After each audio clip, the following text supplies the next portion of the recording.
C'est une bien étrange époque que nous vivons, à l'ère du tout connecté. La communication réelle est devenue bien plus compliquée qu'auparavant, et pourtant nous n'avons jamais eu autant d'amis virtuels. Les réseaux sociaux y ont grandement contribué. Pourtant, je regretterai toujours cette époque où pour discuter avec un ami, il fallait se voir réellement, se rendre visite, s'inviter, et non rester devant son écran de PC ou son smartphone. Mais je dois bien l'avouer, cette époque a aussi des bons côtés. Ces réseaux sociaux m'ont permis de développer des amitiés avec des gens qui se trouvent à des milliers de kilomètres de moi. Et puis ils m'ont permis de retrouver des amis, de garder des liens avec des autres. Comme quoi, tout a du bon. Mais il faut parfois savoir se détacher de ses habitudes virtuelles, sans quoi on en devient très vite accro. Combien d'entre vous démarrent leur journée en ouvrant leur page Facebook, hein ? Pour ma part, j'essaye de me soigner de cette dépendance, mais c'est très compliqué, je l'avoue. Hier matin, j'ai donc ouvert ma page Facebook après 3 jours de jeûne, à ne pas l'avoir utilisée. C'était rempli de conneries que l'on m'envoyait. Des tas d'âmes de mes amis virtuels clamant leurs humeurs maussades au reste du monde.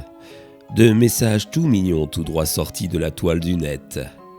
Et d'un message qui a retenu mon attention. « Salut Ludo, c'est bien toi ? C'est moi Lionel Drouet. Si c'est toi, ça me ferait plaisir que tu me contactes. J'ai besoin de parler de quelque chose en rapport avec ce que j'ai vécu quand nous étions enfants. Tu sais, le jeu de la maison hantée. » En quelques phrases, je me retrouvais plongé dans mes souvenirs de gamin, au début des années 80. Lionel était un de mes voisins, de ce quartier de banlieue de Lille. Nous étions 3 amis inséparables, Greg, Lionel et moi. Nous avons passé la majeure partie de notre enfance à faire les 400 coups, des bêtises par milliers, mais jamais rien de bien méchant. On en a passé des heures à dévaler les descentes en skate ou en roller, à grimper dans les arbres, à jouer les uns chez les autres, à regarder des films d'horreur que je louais au vidéoclub d'à côté. Car oui, on aimait déjà se faire peur, même du haut de nos 10 ans. À tel point qu'un jour, nous avons inventé le jeu de la maison hantée. Le principe était simple. Mes parents étant souvent absents pour leur travail, on faisait toujours ça chez moi. On fermait toutes les persiennes de la maison pour la plonger dans le noir complet. L'un de nous 3 attendait dans le couloir d'en bas avec une lampe de poche. On l'appelait le visiteur. Pendant ce temps, les 2 autres préparaient des surprises flippantes à celui qui allait visiter la maison hantée. Ça pouvait être n'importe quoi. Un drap mis sur un balai pour faire un fantôme, des araignées en plastique au-dessus d'une porte, des cris étranges que l'on essayait de faire tant bien que mal, se cacher sous un lit pour attraper les chevilles de celui qui visitait et le faire sursauter. Tous les moyens étaient bons pour faire flipper le visiteur. Dès lors que nous étions prêts, on lui criait de commencer la visite. Ça n'a l'air de rien dit comme ça, mais croyez-moi, visiter une maison en balayant celle-ci avec une lampe de poche dans le noir le plus profond, sachant qu'on va essayer par tous les moyens de vous faire peur, ça avait quelque chose de bien flippant, surtout quand on a une dizaine d'années. Mais j'avoue que ce jeu était vraiment excitant. Chacun notre tour, on jouait le rôle du visiteur. Et je vous avoue qu'on s'est fait des sacrées frayeurs, croyez-moi. Mais un jour, il s'est passé quelque chose d'étrange, qui a fait que l'on n'a plus jamais joué à ce jeu. Ce jour-là, c'était à mon tour d'être le visiteur. J'attendais dans le hall d'en bas le signal pour commencer ma visite de la maison hantée. Greg et Lionel étaient en train de me préparer des surprises bien flippantes. Ils étaient d'ailleurs très doués pour ça, croyez-moi. J'attendais depuis un long moment dans la pénombre qu'ils me donnent le feu vert, mais toujours rien. Ils devaient me préparer un sacré truc, car ils y mettaient vraiment du temps. Alors que je commençais à m'impatienter, Lionel est arrivé en hurlant et en courant jusqu'à moi, me demandant d'ouvrir la porte d'entrée, en panique. Je lui ouvrais donc et j'appelais Greg qui débarqua tout surpris de ce qui se passait. Une fois dehors, sous la lumière d'une après-midi ensoleillée, on a demandé à Lionel pourquoi il avait hurlé comme ça.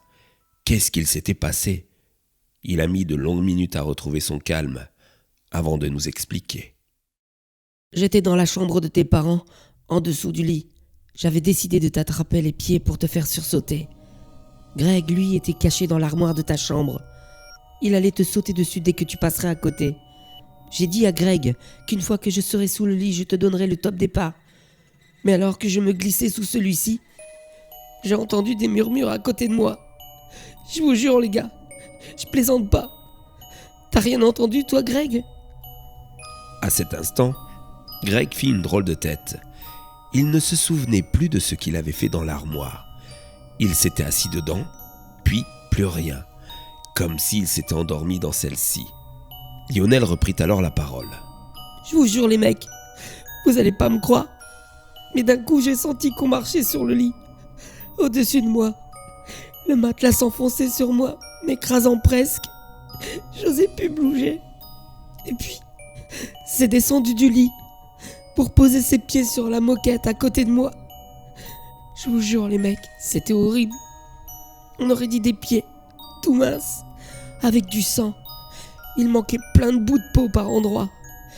J'avais envie d'hurler, mais j'espérais que cette chose allait partir. Elle a tourné autour du lit, en faisant des drôles de bruits. Je vous assure, les mecs, j'ai eu trop peur. Et puis elle s'est arrêtée. Je l'ai vue poser un genou à terre, se baisser, pour venir regarder en dessous du lit où j'étais.